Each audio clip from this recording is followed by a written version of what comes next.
Hello everyone and welcome to lecture. In this lecture we'll be talking about higher order partial derivatives and the mixed derivative theorem, the so-called Clairaut's mixed derivative theorem. So in general, for a function of n variables, we're going to see that just like for a single variable function, we can take the higher order derivatives of that function.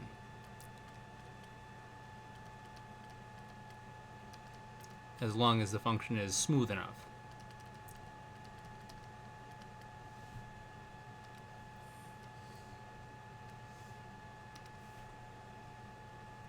So we'll say for a function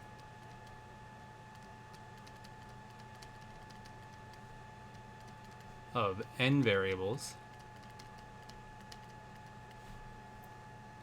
if the function is nice enough,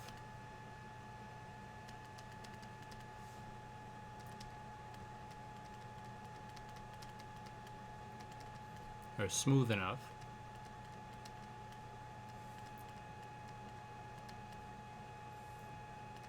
we can take multiple partial derivatives.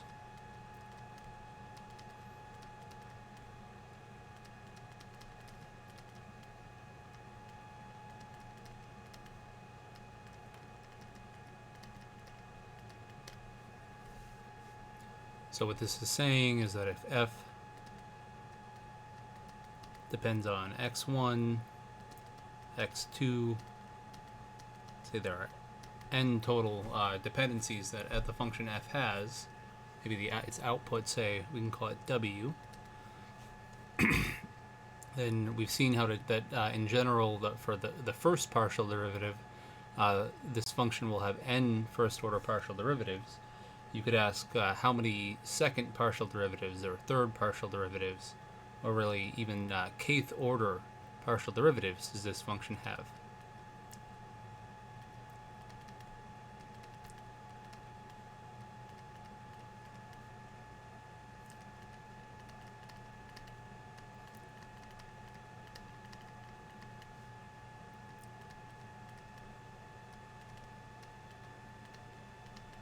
And the answer to that question is exactly what you might think. It's going to have n number of variables to the power k.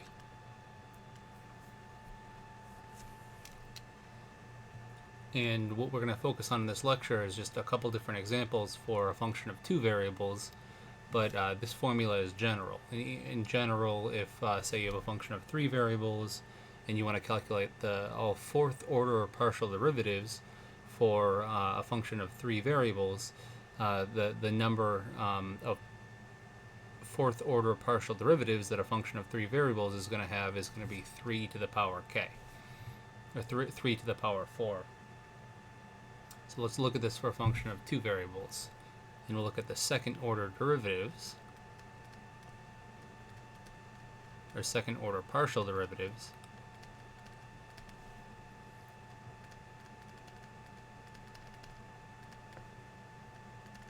for a function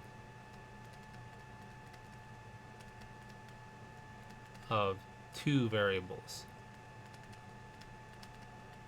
This is a case where, say, w is equal to f of x, y. We have a function of two variables, we'll call them x and y. So from our previous calculation, then we know there should be 2 to the power 2, or 4 second order partial derivatives for a function of two variables. And we calculate these very similar, in a very similar manner to how we would do it in 1D. You just say that the second order partial derivatives are the normal first partial derivative, first order partial derivative of the first order partial derivative. So for instance, you can take the x partial derivative of df dx. This has a similar notation to in single variable calculus, where say this is d squared f dx squared. Remember, we're using the partial derivative symbol And you always have to use that symbol if you're differentiating a multivariable function.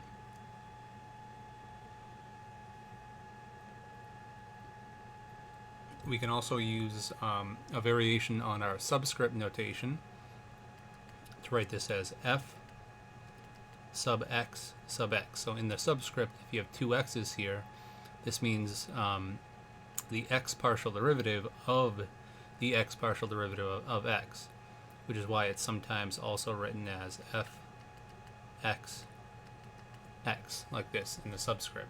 This is saying take the x partial derivative of the x partial derivative of f. Well, we also have a purely y second partial derivative, or the y partial derivative of the y partial derivative, which has a nice notation as well. We can write this as partial squared f partial y squared, very similar to calculus 1. Or we can write this using subscript notation, so as fyy in subscript.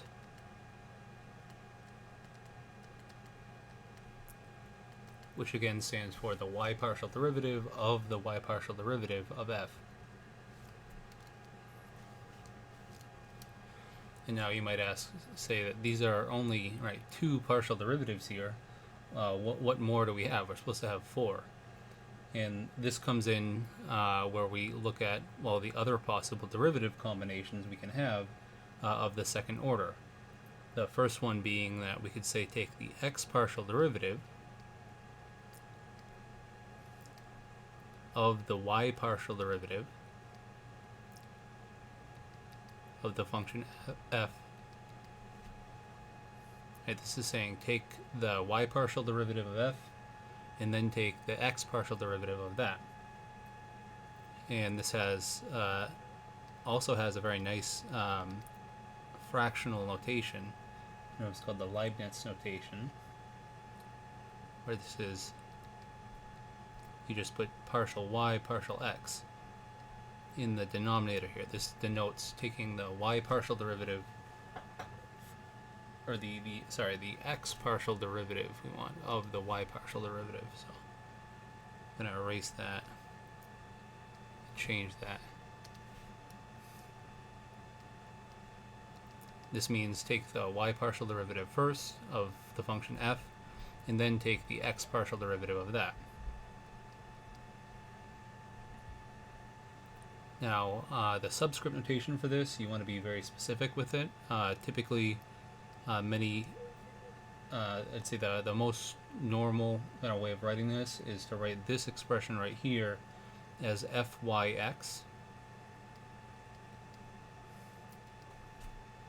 because what this stands for right here is taking the x partial derivative of fy.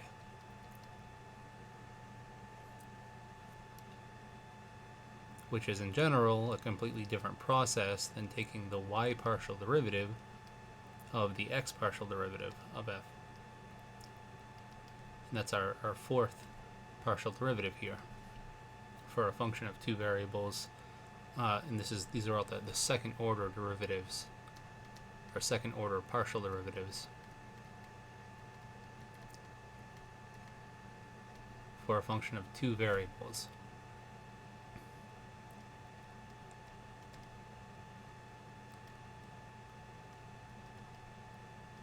So we have a nice Leibniz notation just like before, and the subscript notation for this, the y partial derivative of the x partial derivative of f, is going to be fxy. The reason why it's xy in the subscript is because this is saying take the y partial derivative of the x partial derivative of f. So there you have it. These are the four second order partial derivatives for a function of two variables. You can go through and do this for a function of three variables. I'm just doing a function of two variables here for brevity, but for a function of three variables, the second order partial derivatives, in general, you're going to have that the number of partial derivatives you have are going to be, for a function of 3 variables, it'll be 3 to the power 2, or 9 total possible second partial derivatives for the function. So this is a very, very general procedure. You can think of having any number of higher order partial derivatives, and you can see that in general the number of higher order partial derivatives grows very, very fast as the order gets higher and higher and higher because of the fact that we're dealing with multivariable functions. We have a nice way of storing all of this information. Just like before, we could store the information about the partial derivative in what we call the gradient vector, or the gradient vector field. We can store this second order partial derivative information. So this is the Hessian matrix is restricted to second order partial derivatives, but we can store it in what's called the Hessian matrix.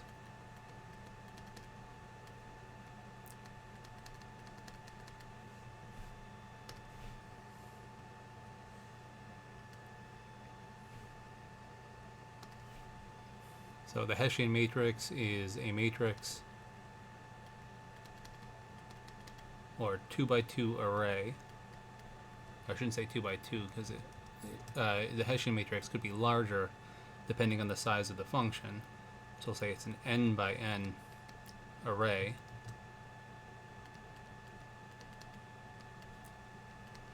That contains all of the second partial derivatives.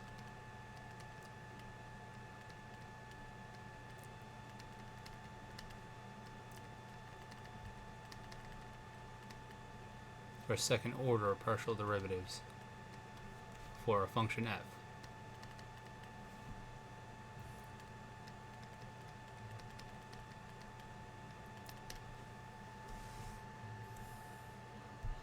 So it's very, very similar to the idea of grouping all of the information that we had of the first partial derivatives into the gradient vector. So in general, we denote the Hessian matrix as, or the Hessian matrix is denoted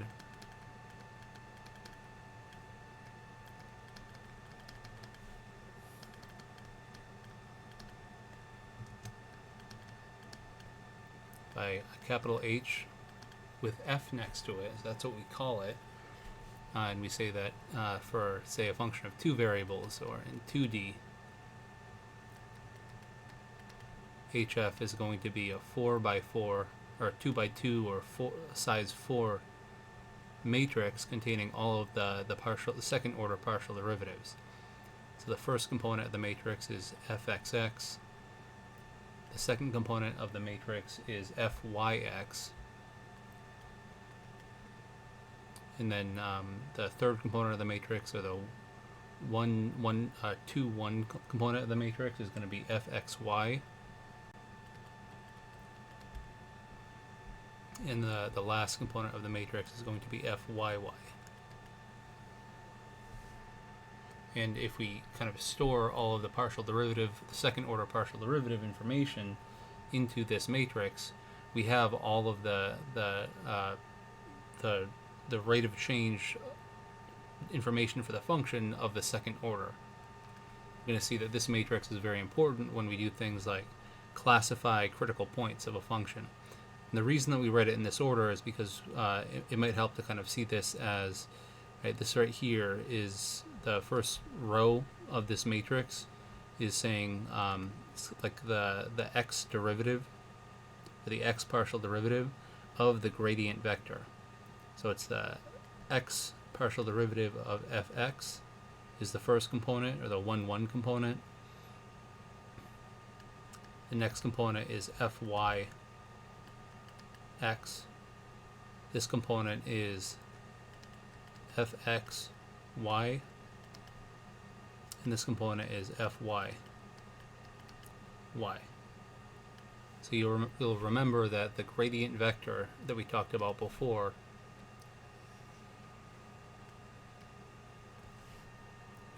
we wrote it as a column or a row vector. So the gradient of f we write as fx comma fy. So the x partial derivative is the first component and the y partial derivative is the second component. So you can think of this Hessian matrix as just being the first row of the matrix is the x partial derivative of this gradient vector, and the second row of the matrix is the y partial derivative of the gradient vector. So this is why we write the Hessian matrix in this order. So this idea extends to 3D, or really to any number of variable function. If you have a function, say, of 3 variables, it's just going to be a little bit larger. It's going to be a 3 by 3 matrix. So it'll be fxx, fyx, fzx, fxy, fyy,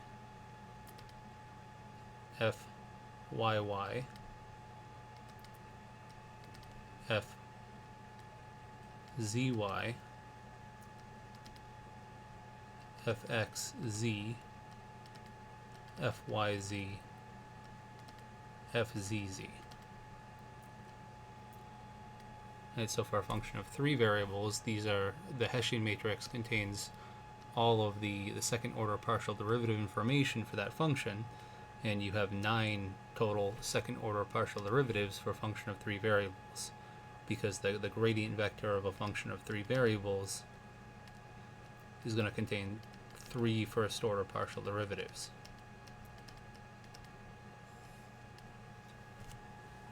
So the idea is that this Hessian matrix is going to be very, very important when we go and extend what's called the second derivative test to for classification of local minima and maxima. It turns out that this matrix plays the role of the second derivative in the single variable second derivative test. And it's going to allow us to classify what points are local maxima and what points are local minima. So let's calculate this matrix and see how to calculate this matrix for a couple different examples. Specifically, we'll stick with the examples used last lecture, which were, if you remember, I'll kind of write this down quickly right now. For example 1, the last lecture, we use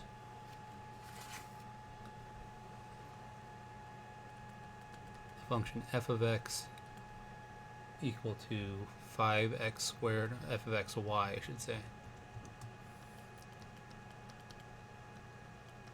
5x squared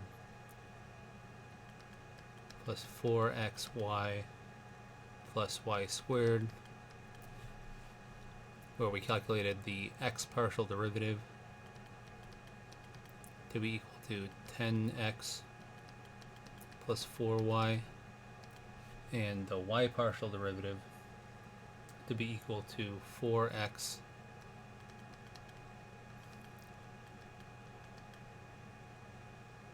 plus 2y. We did example 2, which we used the function g of xy equal to negative, or e to the negative x squared plus y squared.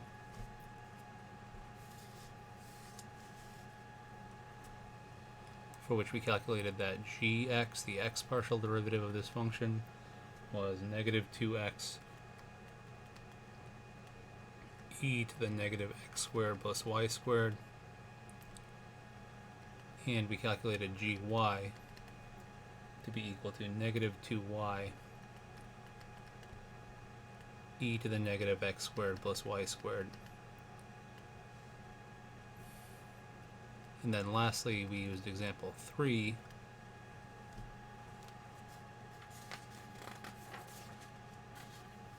and for example 3 we used the function h of xy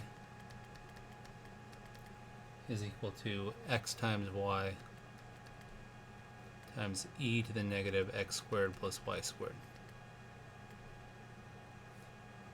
And for this function, we calculated that the hx, the first partial derivative, was given by y times 1 minus 2 x squared e to the negative x squared plus y squared. And we calculated that hy, the y partial derivative of this function, was x times 1 minus 2y squared times e to the negative x squared plus y squared. So we're going to look at the second order partial derivatives of these three examples for these three functions.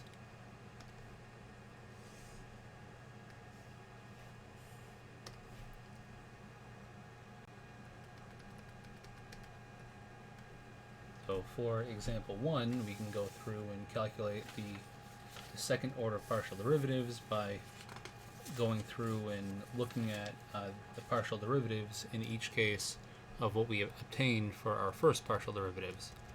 Specifically, fx, for example 1, is 10x plus 4y, then fxx, which is the x partial derivative of fx, is going to be 10.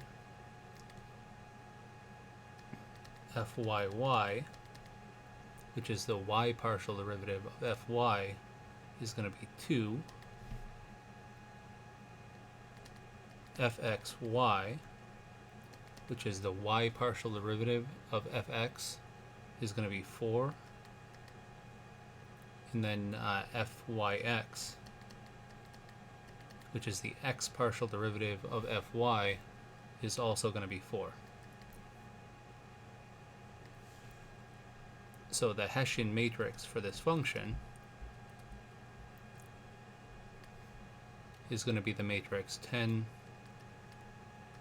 4, 4, 2. And you can see that it's actually constant for this function. So the Hessian matrix for the function 5x squared plus 4xy plus y squared is just the constant matrix 10, 4, 4, 2. Which makes sense in a number of different ways, but it's almost like saying in 1D, if you have a parabolic function, so a function or a quadratic function, so a function that only goes up, it's a polynomial that only goes up to order 2 in your independent variable, the second derivative of that is going to be constant. And that's exactly what you're seeing here for a multivariable quadratic function. The Hessian matrix is constant if the function is a quadratic function. So for example 2,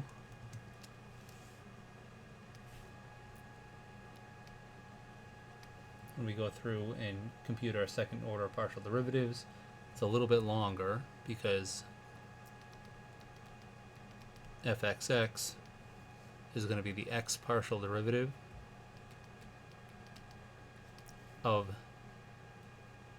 the x partial derivative of, and I think we're actually using g here, so I'll switch that to g, but it's the x partial derivative of this right here.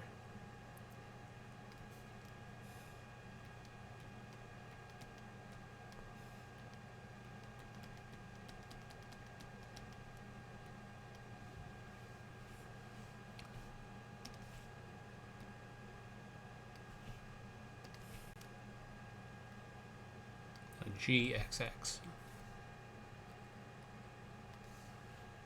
And we can go through and do this by using, we're going to have to use the product rule here.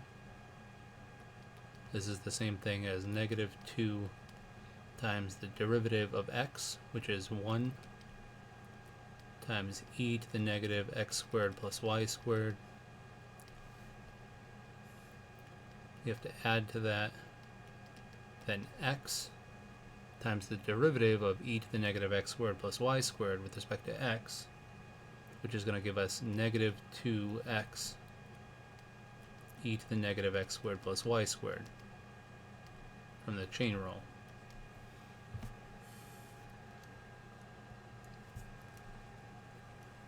So So we can rewrite this a little bit and finally get that gxx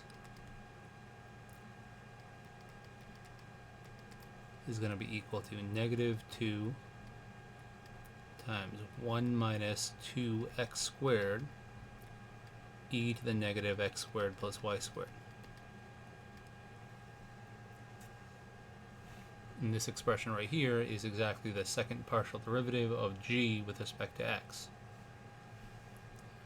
I'll probably move this example onto the next page so we can have a little bit more space here as well.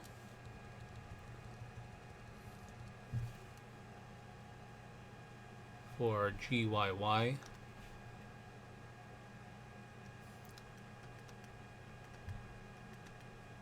going to let you go through and do the computation, but this is a symmetric function, and because of that, you expect the exact same expression right here for gyy as you got for gxx, but with x and y reversing roles. So you're going to end up getting, when you go through and do this computation, negative 2 times 1 minus 2y squared e to the negative x squared plus y squared.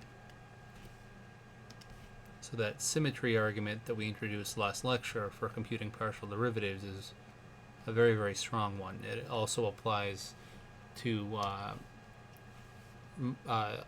any order of partial derivative.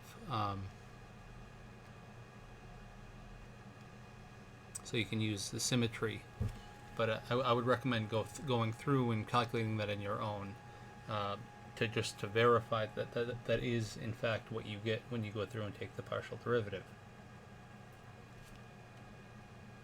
So the last two that we need to compute are gxy and gyx. Gxy is going to be computed by going through and taking the y partial derivative of gx. So it's the y partial derivative of gx, which is negative 2x e to the negative x squared plus y squared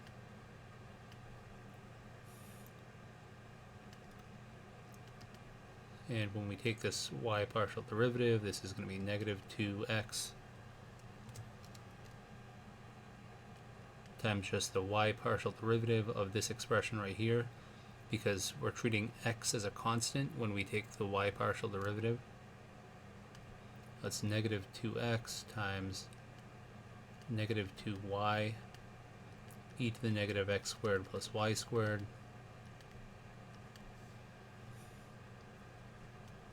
So gxy is equal to 4x times y e to the negative x squared plus y squared.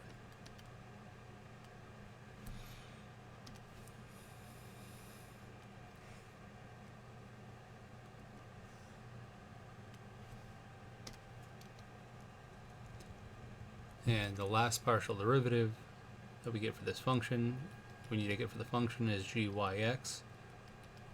And I'm going to let you go through and compute that. But again, this function is symmetric, so you're going to end up getting 4 times x times y e to the negative x squared plus y squared.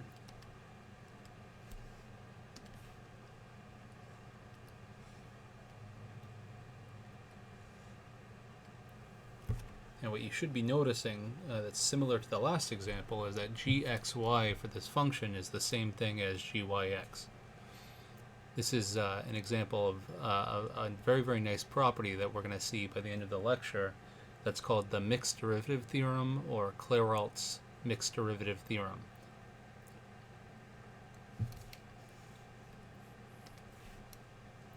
So we can kind of put all of these second partial derivatives into this Hessian matrix.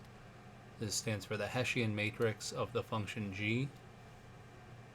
Remember that we found gxx was negative 2 times 1 minus x squared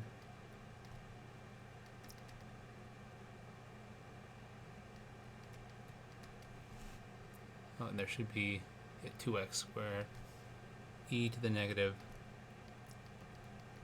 x squared plus y squared gyx we found to be 4xy e to the negative x squared plus y squared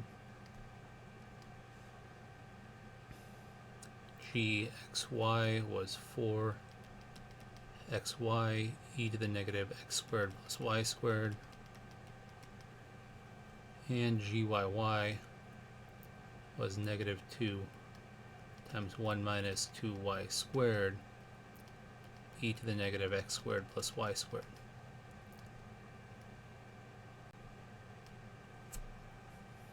And just like before, we can rewrite this using the next property of matrices, which is that if you multiply a matrix by any value, any scalar value, you can factor that scalar value out.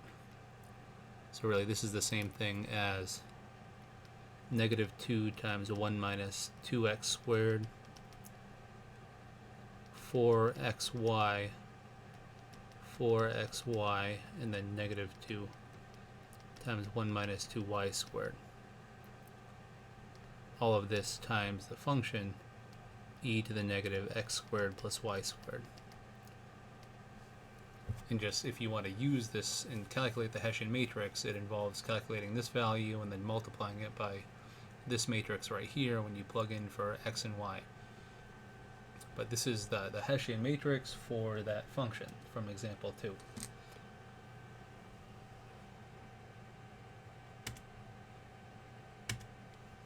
So the last example we talked about was example 3, where in example 3 we use the function x times y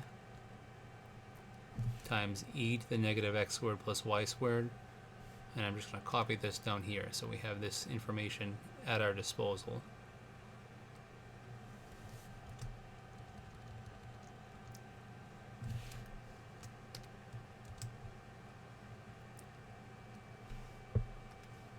This was example 3 from last lecture.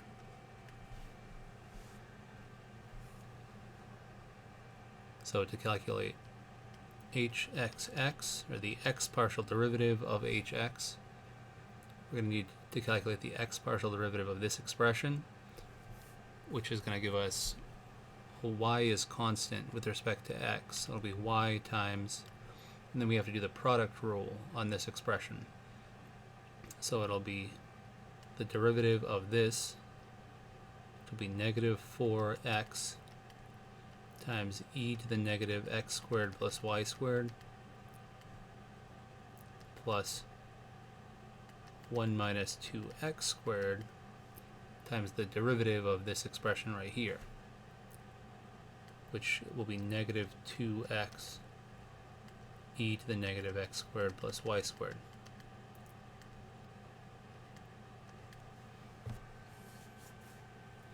And we can simplify this in a number of different ways. The quickest way is to first probably factor out negative 2x e to the negative x squared plus y squared, because that's common here and to this as well. So this is the same thing as negative 2xy. And when I factor out negative 2x e to the negative x squared plus y squared from this, I'm just left with a 2 plus 1 minus 2x squared, or that hxx is equal to, oh, and I forgot to, we gotta also write e to the negative x squared plus y squared here. So we factor that out as well. So it's negative 2xy, 2 plus 1 is 3, so times 3 minus 2x squared e to the negative x squared plus y squared.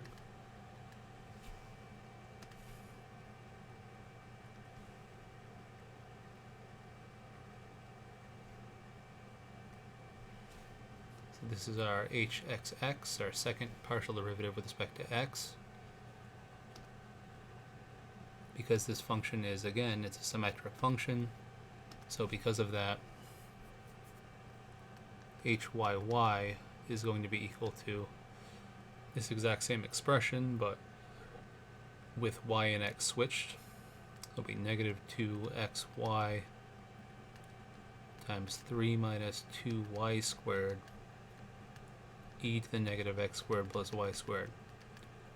Now it's important to emphasize that not all functions are symmetric, so you're not always going to get this lucky when taking second partial derivatives.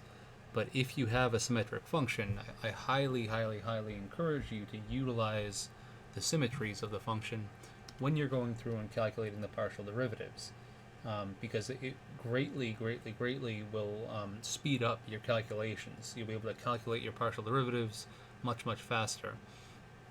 I recommend going through for all of these and doing out the calculations to kind of test yourself and practice your derivative rules. It's really, really important to remember all of your derivative rules from Calculus 1, so from single variable calculus, but you should try to save time as much as possible, and this is definitely a very useful way of saving time. So let's look at the other two partial derivatives, the so-called mixed partial derivatives. The first one is going to be hxy, or the y partial derivative of the x partial derivative. This is going to be the y partial derivative of hx, where hx is y times 1 minus 2x squared times e to the negative x squared plus y squared.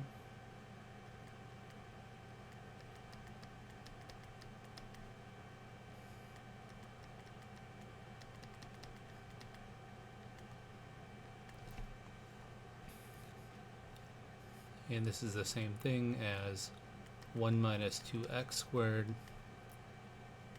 times the derivative of y, the y partial derivative of y times e to the negative x squared plus y squared.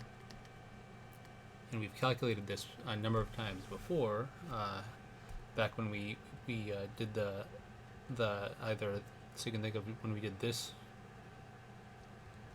the partial derivatives of the function g, but also in the example 3, when we were calculating the first partial derivatives of the function. So you remember that when you'll do this is a product of two functions of y, so you'll have to use the product rule here, and this partial derivative right here ends up being just 1 minus 2y squared times e to the negative x squared plus y squared. So this second partial derivative, hxy, is equal to 1 minus 2x squared times 1 minus 2y squared times e to the negative x squared plus y squared.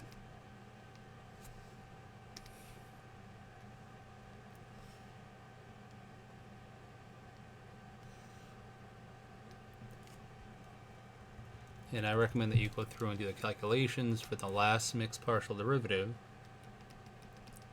But sure enough, what you end up getting for this last mixed partial derivative is exactly the same thing. You get 1 minus 2x squared times 1 minus 2y squared times e to the negative x squared plus y squared.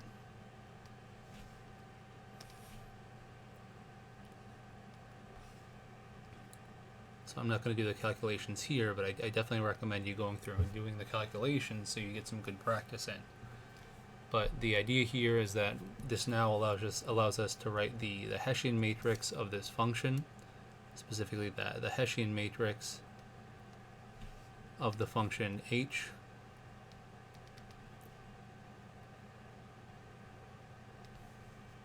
is equal to this negative 2xy, and I'm going to just select this out so I don't have to rewrite it. The first component is this right here,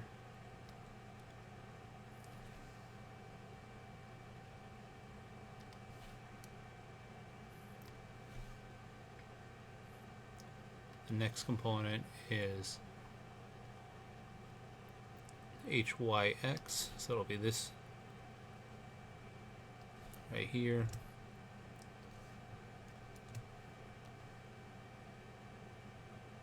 And I'm probably going to have to make these a little bit smaller so they fit.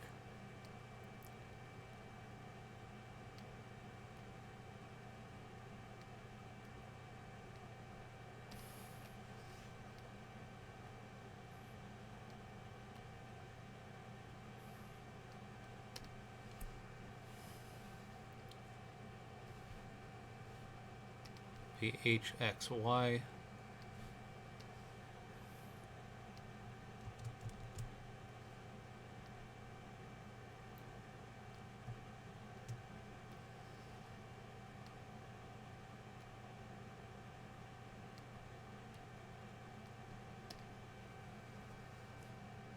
And then lastly, it'll be hyy.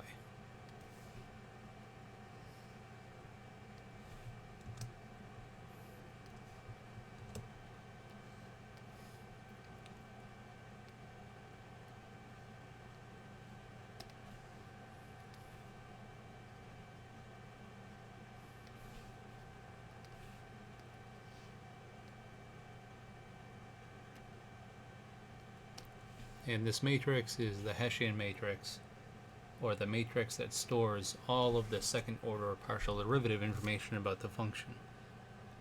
And just like before, if you want to rewrite this and simplify this a little bit, this is the same thing as the matrix.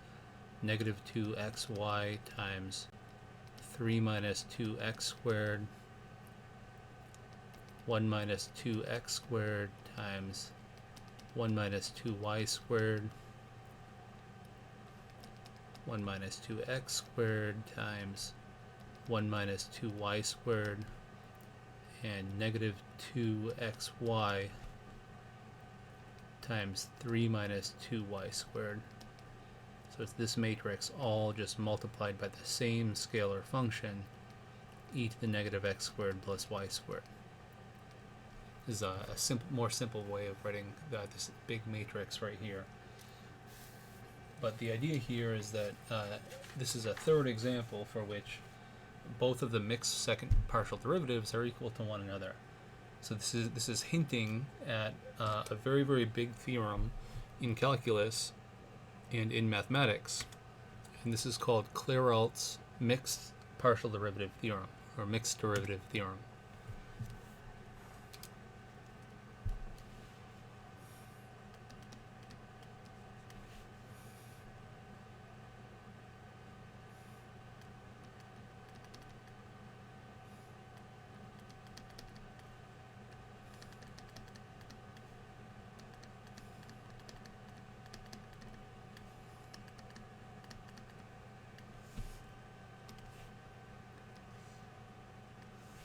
And this theorem states the following. It says if a function f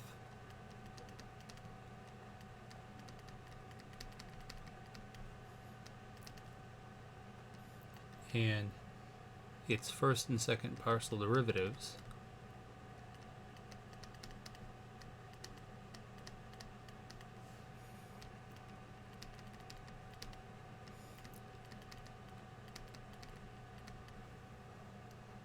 are all defined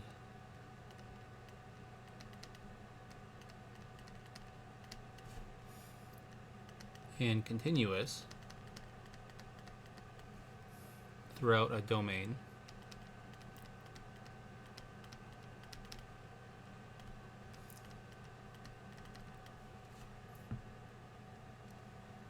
then all its mixed derivatives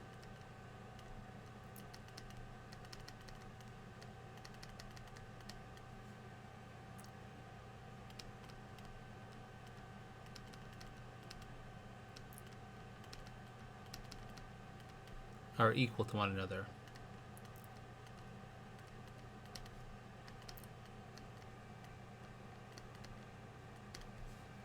Which means that, say, for a function of two variables, fxy is equal to fyx, but if you have a function of three variables, say, then that also means, it implies more. It means that fxz is equal to fzx, and also that fyz is equal to fzy. And we've seen this now for 3 separate examples, but this is actually true in general. It has nothing to do with the symmetry of the function and everything to do with whether or not the first and second partial derivatives are continuous functions. So if these are all continuous functions, then we can Clairaut's theorem holds, and this is another thing that we can use to simplify our derivative calculations. It means that for nice enough functions, you only have to calculate one of the 2 possible mixed second derivatives, and this also goes for higher order derivatives as well. We can apply this theorem for higher order derivative calculations as long as our function is smooth enough. But this is a very, very strong computational tool that will be able to help us as we go through and calculate our higher order mixed derivatives. But this will conclude it for lecture today. Thank you very much for coming, and I hope you learned something.